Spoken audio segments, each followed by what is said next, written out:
So, in our lead, much as I love Phoenix and Mesa, I won't be traveling to Arizona anytime soon. It's not that I have anything against the people or the governor, it's just that new immigration law signed by Governor Brewer this week. You see, I'm a U.S. citizen, have been since birth, but I grew up among the Brits and I picked up this accent, which I just can't shake. And now, for the safety of all Arizonans, police are going to be spot-checking any person they reasonably suspect of being an illegal immigrant. Race, I've been assured, will have nothing to do with it. So I have to assume that my accent will raise suspicions. That'd be reasonable, after all, but also a drag.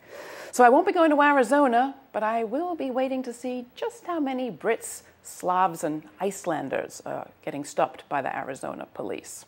Rinku Sen of ColorLines is up next. First, this from Governor Brewer. Today, with my unwavering signature on this legislation, Arizona strengthens its security within our borders. Let me be clear, though.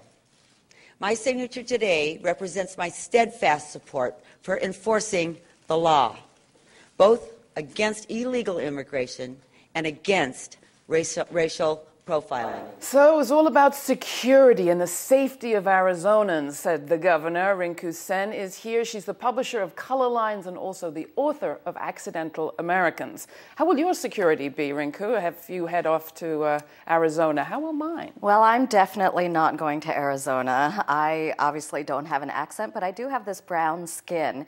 And while I haven't heard many stories of white non-U.S. citizens being picked up and rounded up in Arizona over the last few years, I've heard many, many stories of Latinos who were born in Arizona, born in Mesa, born in Tucson, born in Phoenix, being rounded up and, asked for their papers. And when they couldn't produce something that satisfied the law enforcement officer who was asking them, taken off to some jail or detention center. Now, who's going to be doing the suspecting in this circumstance? They say reasonable suspicion, but what's reasonable to me isn't reasonable to others and vice versa. Who gets to decide? Well, there's tremendous discretion for the officer or even the private citizen who thinks that they have to do a good deed and turn somebody in.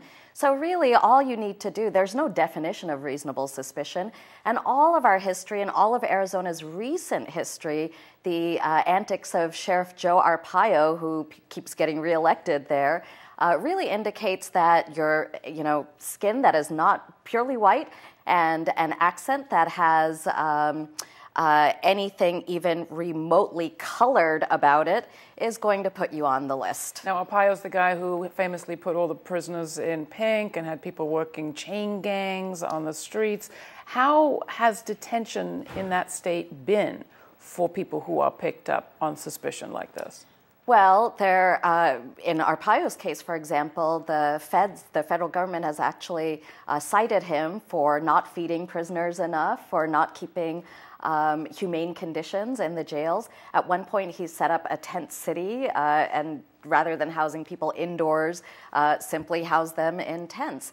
And really, I just think that the Arizona State Legislature has lost its collective mind and thinks that, there won't be any consequences, and it's really up to the rest of us to show that there will be. Well, the president said that, or at least implied that there might be federal action. Here's what Barack Obama had to say this weekend. Indeed, our failure to act responsibly at the federal level will only open the door to irresponsibility by others.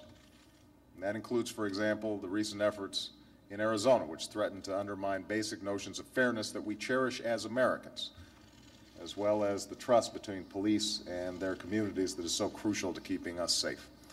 In fact, I've instructed members of my administration to closely monitor the situation and examine the civil rights and other implications of this legislation. Does that sound to you like we might have the FBI in Arizona? Well, we should have the FBI in Arizona, but there's been plenty of bad behavior, law enforcement behavior in Arizona to investigate before this law passed. What this law does essentially is legalize racial profiling. So the governor is blind, and whatever her intentions are, that is going to be the result. She said it's about security, and people do hear a lot about crimes committed by Mexican drug cartels. Is that a problem in Arizona? Well, what's happened in Arizona is that there's been so much talk over the last 20 years about illegal aliens, that an entire population of people, of Latinos really, has been dehumanized. And this particular law comes from the racism of taking entire groups of people and stripping them of their humanity, and it will in turn then generate more racism because people who, I'm not saying this is true for all Arizonans, but certainly there is a good chunk of nativist feeling there that has really taken root, and this law just allows the racist nativists who don't want any brown people around to... There's also an economic context for all of this, which is the governor was trying to reclaim some conservative support after proposing a sales tax to deal with the recession in her state economy. We've got a similar phenomenon happening at the national level. You said we, the people, have to do something. What do we do up against this? Well, the first thing we have to do, I think, is say that it is not okay to scapegoat immigrants and to do this very disgusting, cynical political calculation on the backs of human beings who are parents, who are children, who are working very hard, who are learning things, and who are contributing in economic and many, many cultural and social ways to our society. That is just not okay. If you need to make decisions about the economy that's going to be hard for people to take, then being an actual leader means putting that decision out and standing by it, not trying to distract people from it by playing on their racism and putting up somebody else to hate. And the president's right, we need federal change. We do need federal change. But we need to start by challenging the attitudes that have taken such a deep hold in America.